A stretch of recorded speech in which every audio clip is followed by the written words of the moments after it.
Captain Jake Morrison stood on the bridge of the horizon's edge, watching the stars through the main window.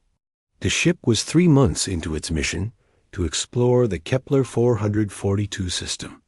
Jake had been a captain for 8 years, but he still loved the quiet moments when space seemed peaceful and endless. "Captain, we're getting some strange readings from the solar sensors," said Amy Walsh from her station. She was the ship's communications officer, a young woman with bright red hair and quick fingers that danced across her control panel. Jake walked over to her station. "What kind of readings?" "The star ahead of us is showing unusual activity. Solar flares are building up fast." "Much faster than normal," Amy said, her voice showing worry. Lisa Carter looked up from the engineering station. She was a skilled engineer who could fix almost anything on the ship. "Captain, if those flares hit us while we're this close, our quantum drive could overload." "We need to change course now." Jake nodded. "Tony, what do you think?" He turned to Tony Rodriguez, the ship's medic. Tony was also good at reading sensor data and had saved them from dangerous situations before. Tony studied his screen. "Lisa's right. These readings are off the charts. I've never seen solar activity this intense. Amy, send a message to Earth Command. Tell them we're changing course to avoid solar flares," Jake ordered. Amy's fingers moved quickly over her controls. "Message sent, Captain. But it will take 6 hours to reach Earth." "Set new course, Lisa. Take us away from that star," Jake said. Lisa worked at her station, but suddenly alarms began to sound all over the bridge. Red lights flashed, and the ship shook hard. "What's happening?" Jake shouted over the noise. "The solar flare hit us before we could move away." Lisa called back. "It's much bigger than we thought. The quantum drive is overloading." The ship shook again, harder this time. Jake grabbed onto his chair to stay standing. "Can you shut down the drive?" "I'm trying, but the controls aren't responding," Lisa said. Sweat ran down her face as she worked. Tony checked his medical sensors. "Captain, we're getting dangerous levels of radiation. The ship's shields are failing." Amy looked at her screen with wide eyes. "Captain, there's a planet nearby. If we can reach it, we might survive." Jake looked at the planet on the main screen. It was brown and orange, with no signs of water or green plants. It looked dead and hostile. "Can we make it there?" "Maybe, but we'll have to crash land." "The engines are failing," Lisa said. "Do it," Jake ordered. "It's better than dying in space." Lisa worked fast to point the ship toward the planet. The horizon's edge shook and sparked as it flew through space. Parts of the ship were already breaking off. "Everyone, prepare for crash." "Landing," Jake announced over the ship's communication system. "Find something to hold on to." The ship entered the planet's atmosphere like a falling rock. The outside was burning hot, and the ship groaned like a dying animal. Through the window, Jake could see the planet's surface coming up fast. It was all desert and rocks, with no sign of life anywhere. "Hold on," Lisa shouted. The ship hit the ground hard. Jake was thrown from his chair and slammed into the wall. Everything went black dot when Jake woke up. His head hurt badly. He could taste blood in his mouth. The bridge was dark, except for a few emergency lights that flickered on and off. Smoke filled the air, making it hard to breathe. "Is everyone alive?" Jake called out. "I'm here, Captain," Amy said from somewhere in the darkness. "My arm hurts, but I can move." "Lisa?" Jake called. "Still here," Lisa answered. "But the ship is in bad shape." "Really bad shape." Tony appeared with a small flashlight. "I've checked the others. Everyone is hurt, but no one is dying. We have cuts and bruises, but we can all walk." Jake stood up slowly. His leg hurt, but it still worked. "What about the ship?" Lisa shook her head. "The quantum drive is completely destroyed. The engines are gone. Most of our power systems are dead. We're not flying anywhere." Jake looked around at his crew. There were 12 people on the ship, and they were all looking at him for answers. "What about life support?" "We have maybe 2 days of air left," Lisa said. "After that, we'll have to breathe the outside air." "Is the outside air safe?" Jake asked. Tony checked his instruments. "It's mostly safe to breathe, but it has some bad chemicals in it. We can live in it for a while, but not forever." Jake walked to the window and looked outside. The planet's surface was covered in orange sand and black rocks. 2 suns hung in the sky, making everything look red and angry. There was no water anywhere, no plants, no sign that anything could live here. "Captain," Amy said quietly, "I got a message from Earth Command before we crashed. They said this planet is called Zarian Prime. No one has ever lived here. Ships that crash here are never found again." Jake felt cold, despite the heat he could feel through the window. "What do you mean, never found again?" "The planet kills everything that lands on it," Amy said. "The temperature changes too fast. There's no water. The air slowly poisons you. Most creatures die in hours." Lisa looked at her instruments. Temperature outside is 50 degrees Celsius right now, but Tony's readings show it will drop to minus 20 degrees tonight. "That's impossible," said Pete Sullivan, the ship's survival expert. He was a tough man who had lived through many dangerous situations. "How can the temperature change that much?" "This planet has 2 suns," Tony explained. "When both suns are up, it gets very hot. When both go down, it gets very cold.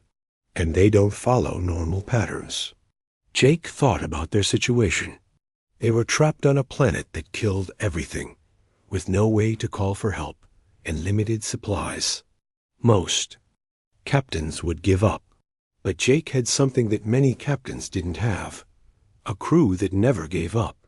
"Listen, everyone," Jake said in a strong voice. "I know this looks bad, but we're humans. We're survivors. Our ancestors lived through ice ages and deserts and wars. We're not going to die on this rock." Dr. Kevin Brooks, the ship's science officer, looked up from his instruments. "Captain, I'm reading some interesting data about this planet. There might be ways to survive here, but it won't be easy." "What do you mean?" Jake asked. "The planet has some resources. Not many, but some. There are underground water sources, some plants that might be edible, and caves where we could shelter from the temperature changes." Pete Sullivan nodded. "I've survived in places almost as bad as this. The key is to work together and never give up." Jake looked at his crew. They were scared, but they were also determined. They were humans, and humans had survived worse things than this. "All right, everyone," Jake said. "We have work to do. Lisa, see what equipment we can save from the ship. Tony, check our medical supplies. Amy, try to get a message to Earth. Pete, you and Kevin figure out how we can survive out there." As his crew began to work, Jake looked out at the hostile planet again. He didn't know that high above them, alien ships were watching. The aliens had seen many creatures crash on Zarian Prime, and they had watched them all die quickly, but they had never seen humans before. The aliens thought they were about to watch another species die. They had no idea they were about to witness something that would change their understanding of survival forever. 3 days had passed since the crash. Jake Morrison stood outside the broken ship, watching his crew work under the burning heat of Zarian Prime's 2 suns. The temperature had reached 65 degrees Celsius, but his people kept working. Dr. Kevin Brooks knelt on the hot sand, studying a strange purple plant that grew near some rocks. He wore thick gloves and had covered his face with cloth to protect himself from the heat.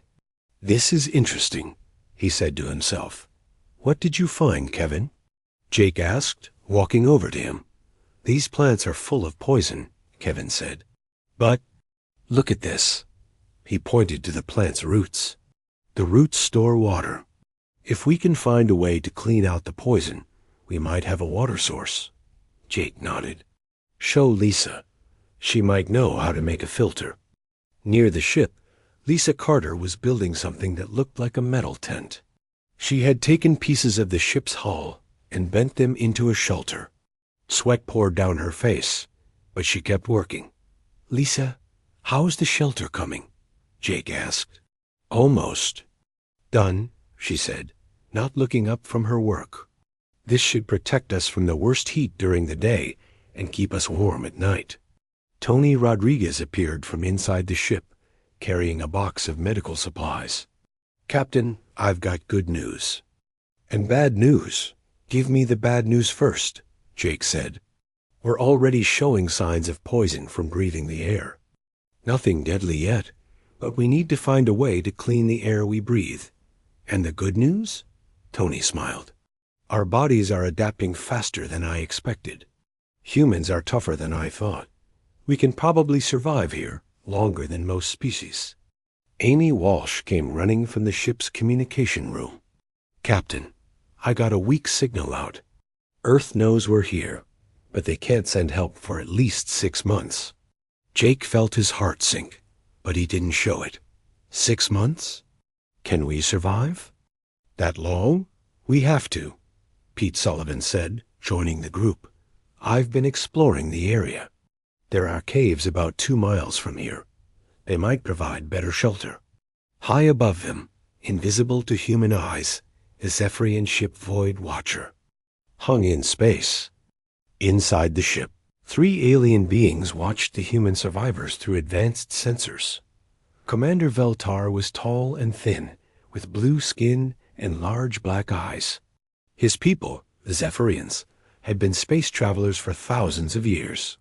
They had seen many species try to survive on hostile worlds, and they had seen them all fail. How long have they been alive down there? Asked Clixena, the ship's science officer. She was smaller than Veltar, with silver markings on her blue skin. 3 days, answered Thordim, the ship's sensor expert. No species has lasted more than 1 day on Zerion Prime. Veltar studied the humans on his screen. They should be dead by now. The heat alone should have killed them. Look at this, Thordim said, pointing to his sensor readings. They're not just surviving. They're actually working in temperatures that would kill most species instantly. Clixena shook her head. This is impossible. Their bodies are too fragile. They have no natural protection against heat or cold. Yet they continue to live, Veltar said thoughtfully. On the planet's surface, the human survivors had learned to work in shifts. When the heat became too much for some, others would take over. They had found ways to stay cool by digging into the sand and covering themselves with pieces of metal from the ship. Pete Sullivan had made an important discovery. Captain, come look at this, he called from near a group of rocks. Jake walked over to where Pete was digging. What is it? Water, Pete said with excitement. It's not clean, but it's water. About 3 feet down, there's a small stream. Doctor. Brooks joined them. Let me test it, he said, taking a small sample. After a few minutes, he looked up with a frown. It's full of metals and chemicals. It would make most creatures very sick. But not us? Jake asked. Humans can handle more toxins than most species, Kevin said. If we boil it and filter it, we might be able to drink it. Lisa Carter had been listening. I can make a filter using parts from the ship. Give me 2 hours. As Lisa worked on the filter, Tony Rodriguez made his own discovery. He had been studying the purple plants that Kevin had found. These plants are dangerous to eat, he told the group. But if we cook them in a certain way, they become safe. They won't taste good, but they'll keep us alive. Amy Walsh looked at the strange food Tony had prepared. It looks terrible. It tastes worse, Tony said with a smile. But it's better than starving. The Zephyrians watched in amazement as the humans began to eat the toxic plants. They're eating poison, Clixena said in shock. According to our sensors, they're not just eating it, Thordim said. They're actually getting nutrition from it. Commander Veltar leaned forward. This is impossible. Those plants would kill any member of our species in minutes. The humans seem to be changing, Clixena observed. Their bodies are adapting to the planet's conditions. As the day grew hotter, the humans did something that shocked the aliens even more. Instead of hiding from the heat, they began to work harder. Jake Morrison led a group to the caves that Pete had found. The caves were dark and cool, but they were also dangerous. Sharp rocks hung from the ceiling, and the ground was uneven. Most species would avoid such places. These caves go deep into the planet, Pete said, shining his flashlight into the darkness. They stay cool during the day and warm at night. Perfect for our needs. Jake nodded. Can we move our supplies here? It'll take work, but yes. We'll need to make the caves safer first. The humans spent the rest of the day moving rocks and making the caves livable. They used tools made from pieces of their broken ship. They worked together, sharing the load and helping each other. Look at them, Thordim said from the alien ship. They're making that dangerous cave into a home. No species does that, Veltar sighed. Every other species we've observed tries to find safe places to hide. These humans are making dangerous places safe. As night fell, the temperature on Zerion Prime dropped quickly. Soon it was below freezing. The Zephyrians expected the humans to die from the cold. Instead, the humans had prepared for the cold. They had made warm clothes from materials in the ship. They had built fires using fuel from the ship's engines. They had created a heating system using mirrors to reflect the heat from their fires. This is incredible, Clixena said. They've turned the cave into a warm shelter. More than that, Thordim added. They're actually comfortable. Look at their body heat readings. They're not just surviving the cold. They're thriving in it. Inside the cave, the humans sat around their fire, eating the strange food Tony had. Prepared and drinking the filtered water Lisa had made clean. Tomorrow, we need to explore more of the planet, Jake said. We need to find more resources. The caves might connect to underground water sources, Kevin suggested. If we can find them, we'll have all the water we need. Pete Sullivan poked at the fire. I've been thinking about our long-term survival. We need to find ways to make this place more livable. Maybe we can grow food or find better shelter. We've survived 3 days, Lisa said. That's 3 days. Longer than anyone expected. Amy Walsh smiled. We're not just surviving. We're learning to live here. Above them, the Zephyrians continued to watch in amazement. Commander, Clixena said quietly, I think we need to study these humans more closely. They're doing things that shouldn't be possible. Agreed, Veltar said. But we must be careful. We don't know if they're dangerous. Dangerous? Thordim asked. They're just trying to survive. Any species that can thrive in conditions like this might be more dangerous than we think. Veltar replied as the humans settled in for their first night in the caves. They had no idea they were being watched. They were focused on surviving, on adapting, on finding ways to turn a deadly planet into a home. The Zephyrians had seen thousands of species try to survive on hostile worlds. They had seen them all fail, but they had never seen anything like humans before. The aliens were beginning to realize that they might be witnessing something extraordinary, something that would change their understanding of what it meant to survive. 2 weeks had passed since the crash. Jake Morrison stood at the entrance of their cave home, watching dark clouds gather in the orange sky. The weather on Zerion Prime was about to get much worse. Storm coming, Pete Sullivan said, joining Jake. At the cave entrance, This one looks bigger than the others. Jake nodded. They had already survived 3 smaller storms, but this one was different. Lightning flashed inside the dark clouds, and the wind was already getting stronger. How big? Jake asked. Big enough to last 3 days, maybe 4, Pete said. The wind will be strong enough to pick up rocks and throw them around. Dr. Kevin Brooks came running from deeper in the cave. Captain, you need to see this. The storm isn't just bringing wind and lightning. It's bringing something else. Jake followed Kevin to where they had set up their weather monitoring equipment. Lisa Carter had built it using parts from the ship and some local materials they had found. Look at these readings, Kevin said, pointing to a small screen. The storm is carrying mineral dust from the planet's surface. Dust that has metals we need. Metals? Jake asked. Iron, copper, even some rare elements. If we can collect this dust, we can make better tools, better shelter, maybe even improve our water filters. Lisa looked up from her workstation. But collecting dust in a storm like this would be crazy. The wind will be too strong. The lightning will be everywhere. Pete Sullivan smiled. Crazy is what humans do best. Amy Walsh shook her head. We can't go out in that storm. It's too dangerous. Everything on this planet is dangerous, Tony Rodriguez said, joining the conversation. But we're still alive. Jake looked at his crew. They had all changed in the past 2 weeks. They were thinner, but stronger. Their skin was darker from the sun, and their eyes were sharper.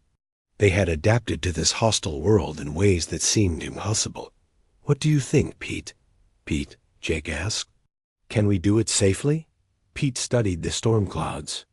We can't all go out, but a small team with the right preparation might be able to collect some dust. I'll go, Lisa said immediately. I know what metals we need most. And I'll go, Tony added. Someone needs to watch for medical emergencies.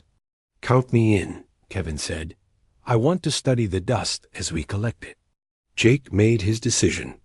All right, Pete, you'll lead the team. Take Lisa, Tony, and Kevin. The rest of us will prepare the cave for the storm. High above them, the Zephyrians watched with growing amazement. They're going to do what? Klixna asked, staring at her sensors. They're going out into the storm, Thordam confirmed. A storm that would kill any of us in seconds. Commander Veltar leaned forward. This is madness. Even with protective suits, we couldn't survive in those conditions. But they don't have protective suits, Klixna pointed out. They're just going to walk out into a deadly storm wearing cloth and metal. The storm hit Zarian Prime like a giant fist. Wind howled across the desert, picking up sand and rocks and throwing them through the air. Lightning struck the ground every few seconds, turning the sky white and making the air smell of electricity. Most creatures would hide deep underground and wait for the storm to pass. But the humans did something different. Pete Sullivan stood at the cave entrance wearing a suit made from ship materials and local fabric. Lisa Carter, Tony Rodriguez, and Kevin Brooks stood behind him, dressed in similar gear. Remember, Pete shouted over the wind, we work in pairs. Stay connected. By rope. If anyone gets in trouble, we all come back. How long do we stay out there? Lisa asked. 20 minutes maximum, Pete said. That's all we can handle safely. The 4 humans walked out into the storm. The wind hit them like a physical force, trying to knock them down. Sand and dust flew through the air, so thick they could barely see, but they kept walking. There. Kevin shouted, pointing to a place where the wind was creating a small whirlwind. The dust is collecting in that area. The team worked quickly, using containers made from ship parts to collect the mineral-rich dust. Lightning struck near them, but they didn't run. They just moved to a safer spot and kept working. This is incredible, Lisa shouted. This dust has everything we need. Back in the cave, Jake Morrison and the others listened to the storm and waited. Amy Walsh monitored the radio, trying to stay in contact with the team outside. "Pete, how are you doing out there?" she called into the radio. "We're good." Pete's voice came back, full of static. "Collected 2 containers of dust. Moving to a new location." "Be careful," Jake said into the radio. "Don't take any unnecessary risks." On the Zephyrian ship, the aliens watched in complete shock. "They're not just surviving the storm," Thordim said. "They're using it. They're making it work for them." "This is impossible," Klixina said. "No species can do this." Commander Veltar was quiet for a long moment. "We need to get closer. We need to understand how they're doing this." "Closer?" Klixina asked. "Commander, if we get too close, they might detect us." "I'm willing to take that risk," Veltar said. "These humans are doing things that change everything we know about survival." The storm continued for 3 days, just as Pete had predicted. But the humans didn't just hide from it. They used it. They collected dust. They gathered water from the rain. They even used the lightning to power some of their equipment. 3rd day, something went wrong. Thordim was piloting a small observation drone through the storm, trying to get closer to the humans. But the storm was too strong, and the drone began to malfunction. "I'm losing control," Thordim said. "The drone is going down." "Where will it crash?" Veltar asked. "Near the human shelter," Thordim said. "They'll see it." The drone crashed into the sand about 100 yards from the cave entrance. When the storm ended, Pete Sullivan was the first to find it. "Captain, you need to see this." Pete called over the radio. Jake Morrison came out of the cave and saw the strange object in the sand. It was clearly not from Earth, and it was definitely not natural. "What is it?" Lisa asked, joining them. "It's a machine," Kevin said, studying the device. "But it's not human technology." Amy Walsh looked at the drone with wide eyes. "Does this mean we're not alone?" "It means someone has been watching us," Jake said. Lisa Carter immediately began. "Examining the drone. This technology is far ahead of ours. Whoever built this is very advanced." "Can you make it work?" Jake asked. "Maybe. Give me some time." As Lisa worked on the drone, Tony Rodriguez made a discovery. "Captain, look at this." He pointed to symbols on the drone's surface. "These look like writing, but not any language." "I know." Kevin Brooks studied the symbols. "They're definitely alien. This confirms it. We're being watched by an alien species." Jake looked up at the sky. "If they're watching us, they must have a reason. Are they friendly or dangerous?" "Only one way to find out," Amy said. "We need to try to communicate with them." Lisa worked on the drone for hours. Finally, she managed to get it working again. "I think I can send a signal through this device," she said. "What kind of signal?" Jake asked. "Something simple. Mathematical concepts, maybe. Something that shows we're intelligent." Amy Walsh sat down at the communication equipment. "Let me try. I'm good with languages." She began sending simple mathematical sequences through the drone. Prime numbers, basic equations, geometric patterns. If anyone was listening, they would understand that the signals came from intelligent beings. On the Zephyrian ship, the aliens received the signals. "They're trying to communicate," Klixina said with excitement. "And they're smart," Thordim added. "These mathematical concepts are sophisticated." Commander Veltar made a decision. "Send a response. Let them know we're here." The response came quickly. More mathematical concepts, but also something else. Symbols that seemed to represent friendship and peace. "They're peaceful," Amy said, looking at the symbols. "I think they want to talk." Jake nodded. "Send back a peaceful response. Let them know we're friendly too." The communication continued for hours. Slowly, the two species began to understand each other. The aliens sent pictures of their ship and their world. The humans sent pictures of Earth and their situation on Zarian Prime. They're called Zephyrians, Amy said, translating the alien symbols. They've been watching us since we crashed. Why? Jake asked. Because they've never seen a species survive on this planet before, Amy said. They think we're doing something. Impossible. Kevin Brooks looked at the alien ship on his screen. They want to meet us face to face. Is that safe? Lisa asked. They could have killed us any time in the past 2 weeks, Jake said. If they wanted to hurt us, they would have done it already. Pete Sullivan nodded. I say we meet them. We might learn something useful. Jake made his decision. Amy, tell. Them we agree to meet. But we meet on our terms, at our location. The response came quickly. The aliens agreed. They're sending a small ship, Amy said. It will arrive in 2 hours. Jake looked at his crew. They had survived on a deadly planet. For 2 weeks. They had adapted to conditions that should have killed them. They had turned a hostile world into a home. Now they were about to meet aliens who had been watching them in amazement. All right, everyone, Jake said. Let's get ready to make history. As the human survivors prepared for their first meeting with alien beings, they had no idea that this encounter would change both species forever. The Zephyrians thought they were about to meet a primitive species that had somehow survived against impossible odds. They were about to learn that humans.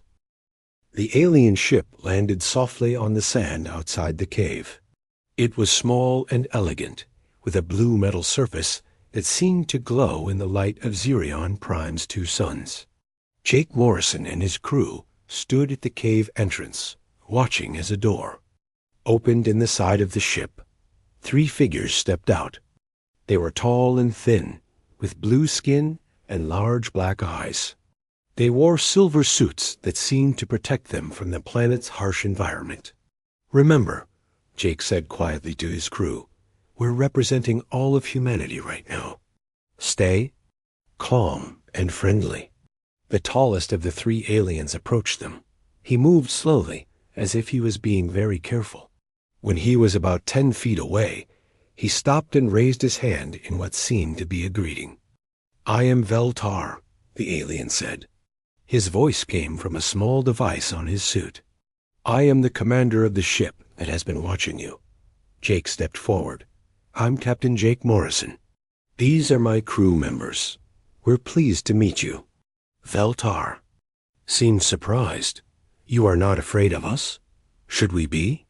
Jake asked with a smile. Most species are afraid when they first meet us, said the smaller alien. I am Clixena. I study different species and how they live. The 3rd alien spoke up. I am Thordim. I operate the sensors that have been watching you survive on this planet. Amy Walsh stepped forward. We've been trying to understand your language. I'm Amy, the communications officer. Your language skills are impressive, Clixena said. You learned our basic symbols very quickly. Amy is good with languages, Jake said. She can learn almost any language if she has time. Veltar looked around at the cave entrance and the equipment the humans had built. May we see how you live? We are very interested in your survival techniques. Of course, Jake said. But I have to warn you, our living conditions are pretty basic. As the group entered the cave, the aliens looked around in amazement. The humans had turned the dark cave into a comfortable home. They had lights made from ship parts, a kitchen area, where they prepared food, and sleeping areas that looked warm and safe. This is incredible, Clixena said. You have made this dangerous place into a home. Lisa Carter showed them the water filtration system she had built. We get water from underground streams, but it's full of toxins. This system cleans it so we can drink it. Thordim studied the system with his scanning device. This is very clever. You are using simple materials to do complex chemical processes. We had to, Lisa said.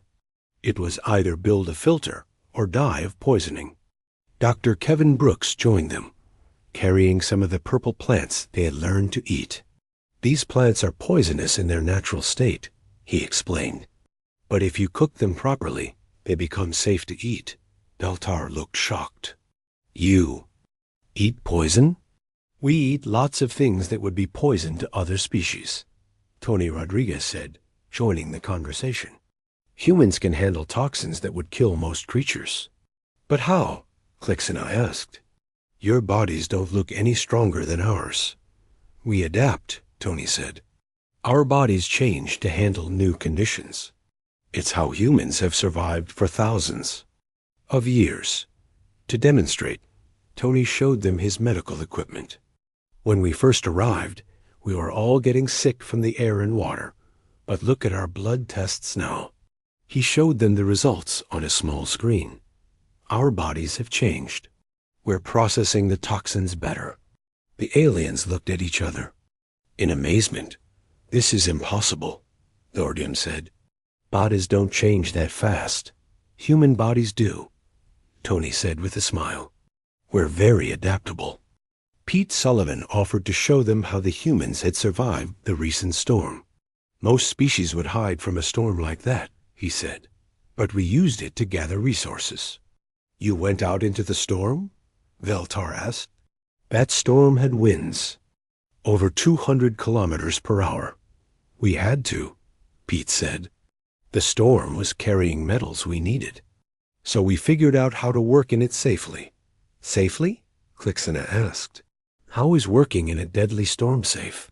Pete smiled. It's not safe, but we made it as safe as possible. We wore protective gear, we worked in teams, and we planned carefully. But why take such risks? Beltar asked. Why not just wait for the storm to pass? Because the storm had something we needed, Jake said. Humans don't just survive by avoiding danger. We survive by finding ways to use danger to our advantage. The aliens spent hours learning about human survival techniques. They were amazed by everything they saw. Amy Walsh showed them how humans communicate during emergencies. We use simple signals that everyone can understand, even in dangerous conditions. Lisa Carter demonstrated how humans repair equipment with limited resources. We take parts from one machine to fix another machine. We call it improvisation. Kevin Brooks explained how humans study their environment to find resources. We test everything. We try to understand how things work, even if they seem dangerous. But the aliens were most impressed by something else entirely. You work together, Klixina observed. When one of you is tired, another takes over. When one of you finds something useful, you share it with everyone. Of course, Jake said. We're a team. We survive together, or we don't survive at all. This is very different from most species, Beltar said. Most species compete with each other, even in dangerous situations. Competition doesn't help when you're trying to survive, Tony said. Cooperation helps. We take care of each other. As the day continued, the aliens began to share information about themselves. We are from a planet called Zephyria, Beltar explained. Our world is very different from this one. It has perfect temperature, clean air, and no dangerous weather. That sounds nice, Amy said. It is comfortable, Klixina said, but we have a problem. Our world is dying. Dying? Jake asked. What's wrong with it? We have used up most of our natural resources, Thordim explained, and our people have forgotten how to adapt to difficult conditions. We rely completely on technology. What do you mean? Lisa asked. We cannot survive without perfect conditions, Beltar said sadly.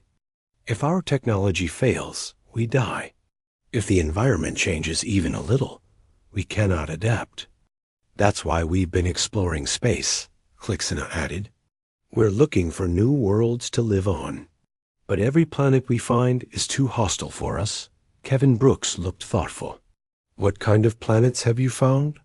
Planets with temperatures That changed by more than 10 degrees, Thordim said. Planets with storms. Planets where the air is not perfect. We cannot live on any of them. The humans looked at each other. 10 degrees was nothing to them. They had survived temperature changes of 80 degrees on Zarian Prime. We have found hundreds of worlds, Veltar continued. Beautiful worlds with resources we need, but we cannot survive on any of them. What about this planet? Pete asked. Could your people live here if they learned how? Zarian Prime? Clixena asked in shock. This is one of the most hostile planets we've ever found. Nothing can live here. We're living here, Jake pointed out. But you're different, Veltar said.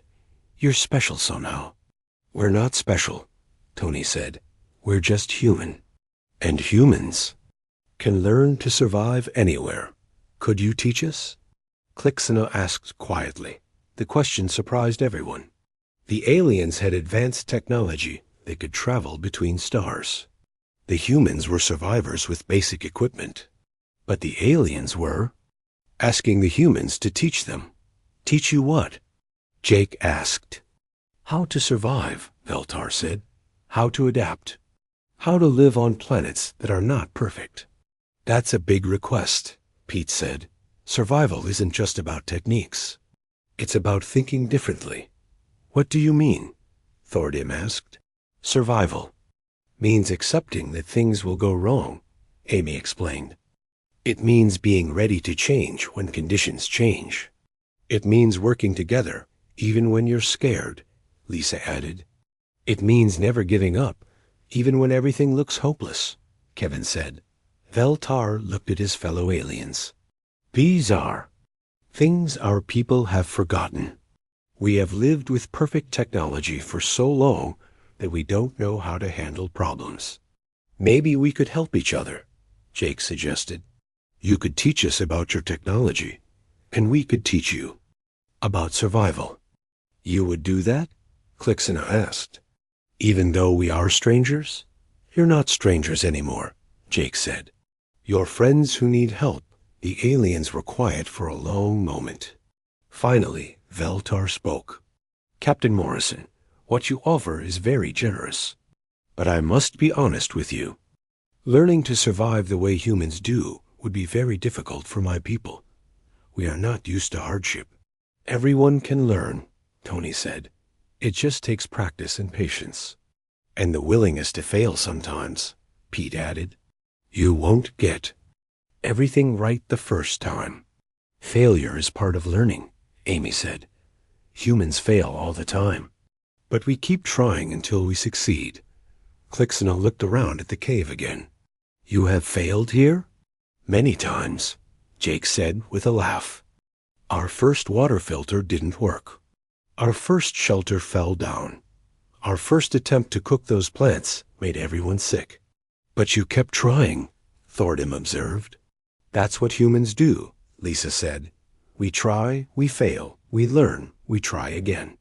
And eventually we succeed, Kevin added. Veltar made a decision. Captain Morrison, I would like to take your offer to our leaders. Perhaps some of our people would be willing to learn from you. And perhaps you could visit our ship, Clixena suggested. You could see our technology and learn how we travel between stars. That sounds like a fair trade, Jake said as the day ended. The aliens prepared to return to the 1 month later, Zarian Prime looked very different. What had once been an empty desert around a crashed human ship was now a busy settlement. Human and Zephyrian technology worked together to create something neither species could have built. Alone, Jake Morrison stood on a platform overlooking the new base, watching humans and aliens work side by side. The sight still amazed him. Captain, the morning briefing is ready, Amy Walsh said, approaching him with a tablet made from both human and alien technology. How many Zephyrians are we training today?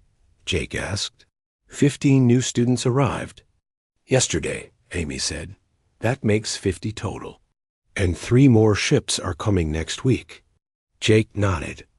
Word had spread quickly through the Zephyrian collective about the humans who could survive anywhere. More and more aliens wanted to learn human survival techniques not in the training area. Pete Sullivan was teaching a group of young Zephyrians how to find water in desert conditions. Remember, Pete said, water is almost always there. You just have to know where to look. He pointed to a spot where the sand was a slightly different color. What do you see here? A young Zephyrian named Felinix raised his hand. The sand is darker? Exactly. Dark sand often means moisture underneath. Now, how do we get to it? Felinix looked uncertain. Dig? Right, but how do we dig without proper tools? The Zephyrian students looked puzzled. They were used to having the right tool for every job. Use what you have, Pete said, picking up a flat rock. This rock becomes a digging tool. That piece of metal becomes a scoop. Humans learn to see tools in everything around them. Nearby, Dr. Kevin Brooks was teaching alien students about eating unfamiliar foods. The key is to test everything carefully, Kevin explained. Start with very small amounts. Watch for reactions. Your body will tell you if something is safe. But what if we make a mistake? Asked a Zephyrian student named Chixara. Then you learn from the mistake, Kevin said. Humans get sick sometimes from trying new foods. But we learn, and we become stronger. Your bodies change to handle new foods? Chixara asked. Over time, yes. Human bodies are very adaptable. Your bodies can adapt too, but you have to give them the chance. In the engineering section, Lisa Carter was working with Thor Diem to combine human and alien technology. Your technology is amazing, Lisa said, studying a Zephyrian power source. It's so efficient and clean, but it only works in perfect conditions, Thordim replied. Your technology is cruder, but it works even when things go wrong. That's because we design it to break, Lisa said with a smile. You design it to break? Thordim asked in confusion. We design it so that when it breaks, we can fix it with simple tools and basic materials. Your technology is perfect, but when it breaks, you need a factory to fix it. Thordim thought about this. So human technology is designed for imperfection? Exactly. We assume things will go wrong, so we prepare for it. They were interrupted by an urgent call from Commander Veltar. All humans to the communication center. Immediately, Veltar's voice came over the speakers. We have received important news from the Zephyrian High Council. Jake Morrison gathered his crew and hurried to the communication center. Veltar looked serious as he waited for them. Captain Morrison, I have news from my homeworld, Veltar said. The High Council has made a decision about our survival training program. Good news or bad news? Jake asked. Both, Veltar said. The good news is that they are very impressed with what we've learned here. The Zephyrians who have trained with you are showing remarkable improvement in their ability to handle difficult conditions. And the bad news? Amy asked. My homeworld is in crisis. The environmental collapse is happening faster than we expected. We need to evacuate our population within 6 months. Evacuate to where? Jake asked. That's where we need your help, Veltar said. We have found several planets that could support our people, but only if they can learn to survive in less than perfect conditions. How many people are we talking about? Lisa asked. 2 million Zephyrians, Veltar said. The humans looked at each other. Training 50 aliens was one thing. Training 2 million was something completely different. That's a lot of people, Pete said. I know it's a huge request, Veltar said, but you've already proven it's possible. The Zephyrians who have trained here are adapting to conditions they never thought they could survive. Jake thought carefully. What exactly are you asking us to do? Help us establish training centers on multiple worlds, Veltar said. Teach our people how to survive and adapt. In return, we offer you full access to our technology and knowledge of the galaxy. And safe passage home to Earth, added Clixena, who had just arrived. Home? Amy asked. You mean we could go back to Earth? Our ships can travel much faster than yours, Clixena said. We could have you home in weeks instead of months. But we hope you won't want to leave, Veltar said. We're offering you something much bigger than just a ride home. What do you mean? Jake asked. We're offering you a partnership, Veltar explained. Humans and Zephyrians working together to explore and settle the galaxy.